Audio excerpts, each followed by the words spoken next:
어둠을 밝히는 황금사과, 시대를 초월한 지혜의 말씀 사랑하는 여러분, 오늘 이 자리에 함께해 주셔서 진심으로 감사합니다.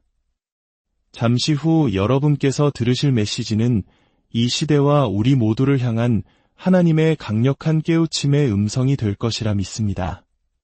세상의 가치에 타협하고 적응하는 것을 멈추고 다시 하나님의 말씀으로 돌아가 담대하게 성경적 기준 위에 서야 할 때입니다.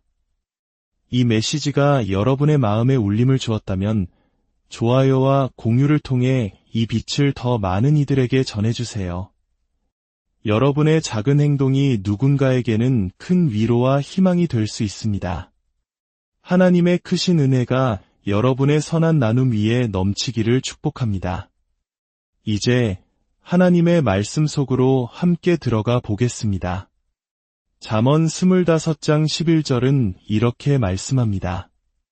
경우에 합당한 말은 아로새기는 쟁반의 금사관이라. 이 말씀은 올바른 장소에서 올바른 시간에 전해지는 올바른 한마디의 말이 얼마나 강력한 힘을 지니는지를 보여줍니다. 그 한마디가 상황을 바꾸고 인생을 변화시킬 수 있다는 것입니다. 이 지혜의 말을 쓴 솔로몬 왕은 수많은 조언자들에게 둘러싸여 있었습니다. 그는 아마도 국가의 중대사를 논의하던 중 누군가가 절묘한 순간에 던진 지혜로운 한마디가 마치 짙은 안개 속에서 한 줄기 빛을 발견한 것처럼 모든 것을 명확하게 만들었던 경험을 떠올렸을 것입니다. 아, 바로 저거다. 해결책이 있었구나. 말에는 힘이 있습니다. 특히 시의적절하고 지혜로운 말은 쟁반 위에 황금 사과처럼 귀하고 아름답습니다. 그것은 혼란 속에서 질서를, 절망 속에서 희망을 찾아주는 최고의 선물과도 같습니다. 성경은 하나님의 말씀이 바로 그 황금 사과라고 말합니다. 시편 119편은 주의 말씀은 내 발의 등이요 내 길의 빛이니이다 라고 선포합니다. 하나님의 말씀은 어둠을 밝히는 빛이며 우리에게 이해와 깨달음을 줍니다.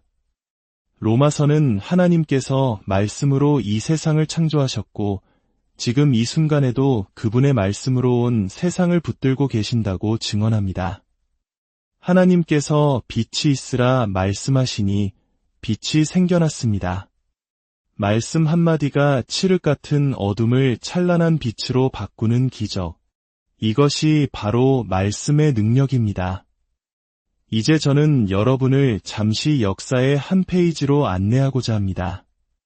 한때 세계 최고의 대학으로 불리던 하버드 대학교의 이야기입니다. 스미소니언 박물관의 한 기록에 따르면 하버드 대학교는 본래 한 목회자에 의해 설립되었습니다. 그 시작은 사람들에게 성경을 더 깊이 가르치기 위한 신학교였습니다. 하지만 지금의 모습은 그 시작과는 너무나도 멀어져 있습니다. 역사는 우리에게 중요한 교훈을 줍니다. 한 기관이나 국가가 언제 황금기를 시작했는지 정확히 짚어내기는 어렵지만 언제부터 쇠퇴하기 시작했는지는 비교적 쉽게 알 수 있다는 것입니다. 그리고 그 쇠퇴, 즉 황금의 은빛이 덧칠해지는 과정은 언제나 진보라는 이름 아래 행해졌습니다. 우리는 더 커져야 해, 더 나아져야 해라는 명분 아래 그들을 위대하게 만들었던 본질과 핵심 가치를 스스로 희석시키는 것입니다. 이 원리는 한 국가의 흥망성쇠에도 그대로 적용됩니다. 역사상 가장 위대했던 제국 중 하나인 로마 제국을 예로 들어보겠습니다.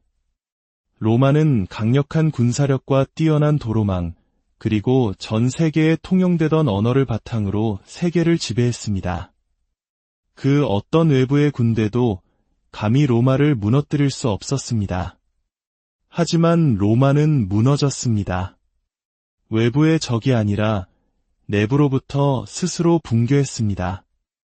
영국의 저명한 역사가 에드워드 기번은 그에 져서 로마 제국 쇠망사에서 로마 멸망의 5가지 핵심 원인을 지적합니다.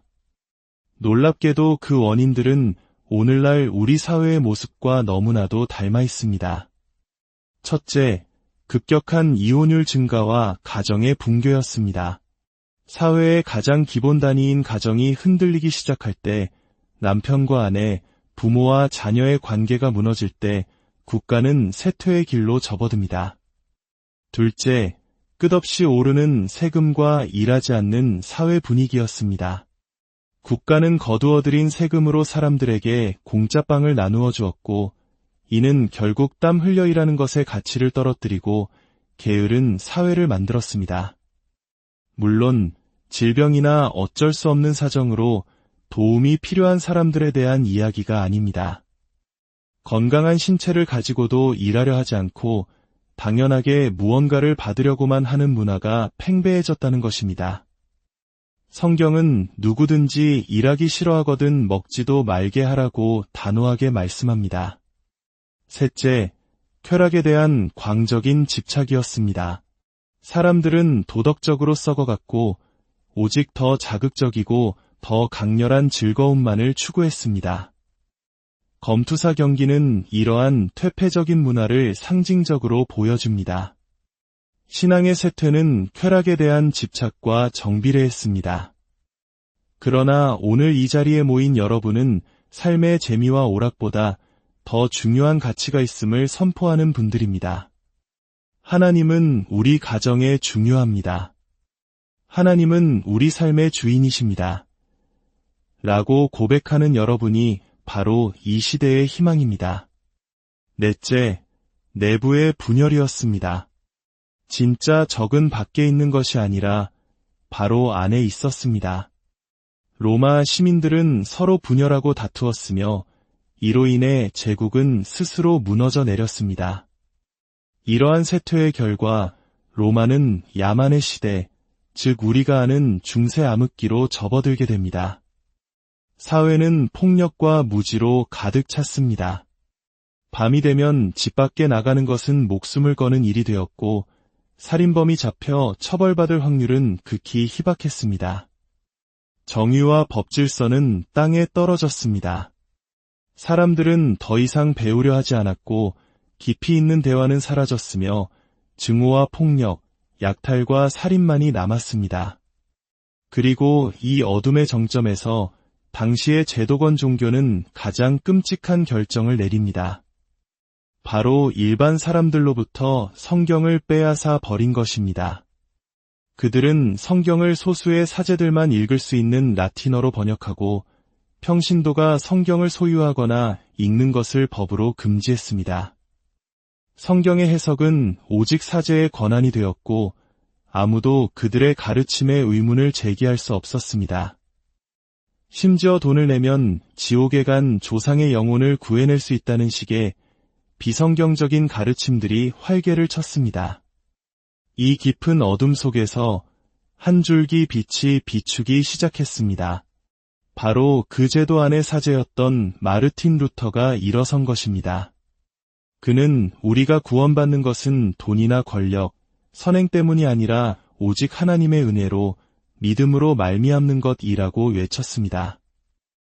또한 모든 믿는 자가 하나님 앞에 직접 나아갈 수 있는 제사장이라는 진리를 선포했습니다. 그리고 또 다른 중요한 변화가 있었습니다. 에라스무스라는 학자는 예의범절에 관한 책을 통해 문명인과 야만인의 차이는 자기 절제에 있다고 역설했습니다. 절제와 품위, 도덕이라는 기준이 무너진 사회는 결국 무너질 수밖에 없다는 경고였습니다. 그 시대의 가장 슬픈 비극 중 하나는 바로 어린 시절의 실종이었습니다. 아이들은 더 이상 순수한 아이들이 아니었습니다. 그저 작은 어른일 뿐이었습니다. 부모들은 아이들의 연약한 마음을 보호해주지 않았고 아이들은 어른들의 폭력적이고 음란한 세상에 무방비로 노출되었습니다. 아이들은 동요를 부르는 대신 어른들의 욕설을 따라했고 순수함을 잃어버린 채 너무 빨리 늙어버렸습니다. 7살짜리 아이가 어른과 똑같은 세상, 똑같은 걱정, 똑같은 죄악을 공유했습니다. 오늘날 우리 사회는 어떻습니까? 8살짜리 아이에게 스스로 자신의 성별을 결정할 수 있다고 가르치는 것이 과연 옳은 일일까요? 아직 가치관이 형성되지 않은 아이들에게 어른들도 이해하기 어려운 혼란스러운 개념들을 주입하는 것이 과연 그들을 위한 일일까요? 아이들의 순수한 마음은 안전하게 보호받아야 합니다. 그것이 교회가 그리고 우리 어른들이 마땅히 해야 할 일입니다. 우리가 걸어온 길의 결과를 보십시오.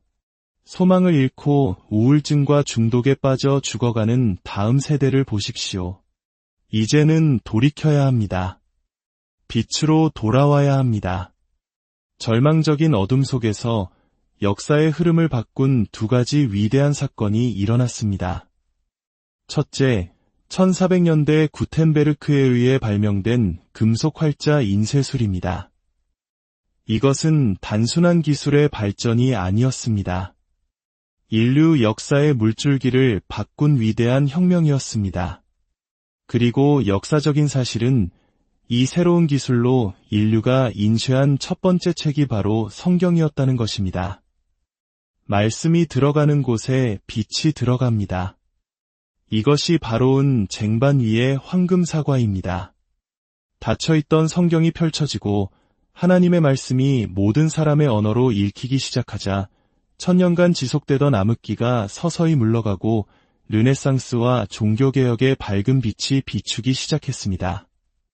수학, 과학, 리더십, 윤리, 가정, 결혼, 자녀 양육, 이 모든 것을 회복시키는 해답이 바로 성경 안에 있습니다. 이 사회를 치유할 능력은 오직 하나님의 말씀, 비아이비엘이 성경에 있습니다. 우리는 쇠퇴의 시대를 살아가고 있는지도 모릅니다. 하지만 이야기는 이렇게 끝나지 않아도 됩니다. 우리에게는 하나님의 말씀이라는 빛이 있습니다. 그리고 그 말씀이 들어갈 때 빛이 들어오고 생명이 들어옵니다. 우리의 자녀들을 다시 이 검은 성경책 앞으로 데려와야 합니다. 페이지를 펼쳐 그들에게 진리를 가르쳐야 합니다.